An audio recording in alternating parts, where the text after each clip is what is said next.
Assalamualaikum warahmatullahi wabarakatuh. Perkenalkan, nama saya Yusuf Ramdhani. Kali ini saya akan mempresentasikan ujian tengah semester mata kuliah Etika Bisnis dengan Bapak dosen Joko Suharyanto, SEMM CPOD.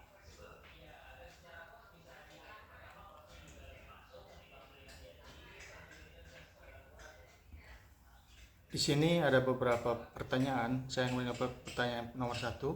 Berikan pandangan Anda mengenai praktik overclaim dalam industri skincare. Apakah Anda setuju atau tidak setuju dengan cara beberapa produk skincare memberikan klaim berlebihan? Jelaskan alasan secara singkat dan dukung teori atau prinsip etika bisnis yang relevan. Seperti kita ketahui, 7 tahun belakangan memang semakin banyak brand-brand skincare lokal bermunculan. Peluang bisnis ini semakin banyak yang sadar akan pentingnya menjaga penampilan melalui perawatan kulit, sehingga banyak produk lokal yang mencoba keuntungan di bisnis ini.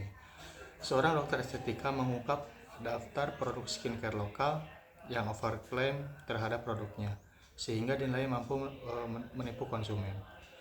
Salah satu produk bahkan ternyata menggunakan bahan berbahaya, yaitu hidroquinone.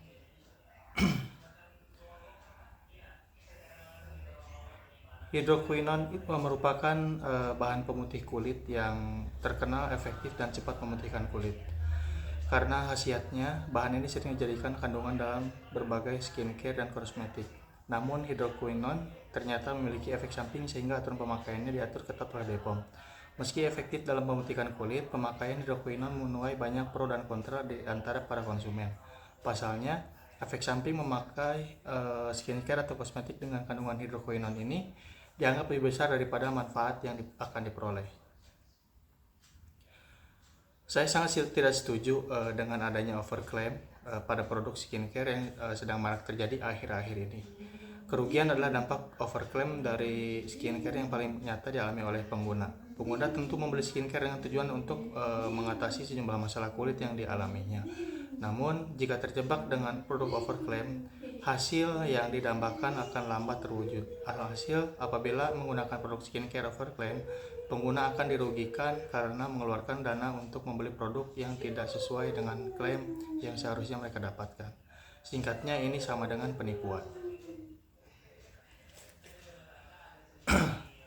Yang selanjutnya, identifikasi masalah etika bisnis yang muncul dalam kasus overclaim. Apa nilai atau prinsip etika bisnis menurut Anda diabaikan dalam kasus seperti ini? Pada etika bisnis, kasus ini termasuk golongan pasar oligopoli. Ini adalah pasar dengan persaingan tidak sempurna, yaitu ditandai dengan adanya beberapa penjual saja dan adanya halangan untuk memasuki pasar. Oleh karena hanya ada beberapa penjual saja, maka penjual ini dapat bergabung dan bertindak seolah mereka adalah penjual tunggal. Ketika mereka melakukan kerja sama tersebut, mereka menghasilkan suatu efek monopoli. Bahkan berbahaya pada produk khususnya skincare dapat berdampak sangat negatif bagi konsumen yang menggunakan produk tersebut. Produk overclaim juga akan berdampak pada produsen skincare. Ketika pengguna skincare mengetahui fakta bahwa produk yang dijual tidak sesuai klaim, maka konsumen akan berhenti menggunakan produk tersebut. Yang ketiga, rekomendasi atau penyesuaian yang bisa dilakukan oleh perusahaan skincare agar lebih sesuai dengan tindak etika bisnis. Apa langkah-langkah yang konkret? Berikut merupakan rekomendasi atau penyesuaian yang bisa dilakukan oleh perusahaan skincare agar lebih sesuai dengan etika bisnis. Pahami pasar dan audiens dengan mendalam, kolaborasi dengan influencer, optimalkan konten visual, manfaatkan media sosial dengan aktif, lakukan uji coba produk, berinteraksi dengan pelanggan secara langsung. Dalam dunia bisnis yang penuh tantangan, penarikan produk menjadi salah satu aspek kritis yang memerlukan strategi efektif untuk menjaga reputasi perusahaan dan meminimalkan dampak finansial. Keputusan untuk menarik produk dari pasaran dapat dipicu oleh berbagai faktor, mulai dari masalah keamanan produk hingga pelanggaran regulasi. Manajemen efektif penarikan produk memiliki signifikansi yang besar bagi perusahaan. Berikut adalah beberapa alasan mengapa manajemen efektif membatalkan produk penting. Ada melindungi konsumen, mempertahankan reputasi perusahaan, kepatuhan hukum, dan pembelajaran dan perbaikan. Penarikan produk adalah tindakan yang penting dalam menjaga keselamatan konsumen dan reputasi perusahaan.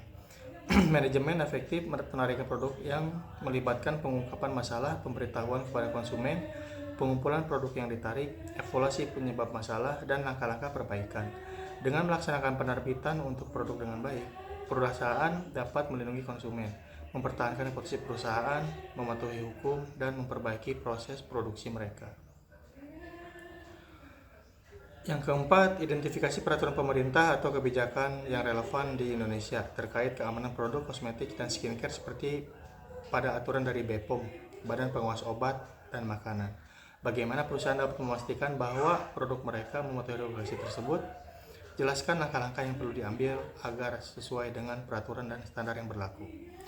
Kosmetik merupakan bahan atau sediaan yang dimaksudkan untuk digunakan pada bagian luar tubuh, seperti epidermis, rambut, kuku, bibir, dan organ genital bagian luar, atau gigi dan membran mukosa mulut, terutama untuk membersihkan, mewangikan, mengubah penampilan, dan atau memperbaiki bau badan, atau melindungi atau memelihara tubuh pada kondisi baik.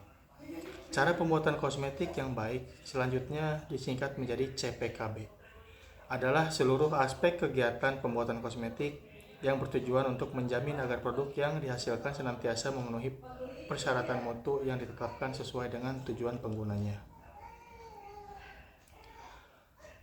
Pemilik nomor notifikasi atau pemilik fasilitas isi ulang kosmetik sebagaimana dimaksud pasal 15 yang melakukan penjualan kosmetik di fasilitasi isi ulang kosmetik wajib memperoleh persetujuan dari kepala badan melalui pejabat pimpinan tinggi Pratama dan melaksanakan tugas di bidang standarisasi obat tradisional, suplemen kesehatan, dan kosmetik untuk memperoleh persetujuan sebagaimana dimaksudkan pada ayat 1. Pemilik nomor notifikasi atau pemilik fasilitas isi ulang kosmetik harus memenuhi persyaratan berupa kosmetik yang diedarkan di fasilitas isi ulang merupakan kosmetik yang telah memiliki nomor notifikasi. Fasilitas isi ulang kosmetik dan dokumen perjanjian kerjasama penjualan kosmetik di fasilitas isi ulang kosmetik jika penjualan kosmetik dilakukan oleh para pelaku usaha yang bukan merupakan pemilik nomor notifikasi.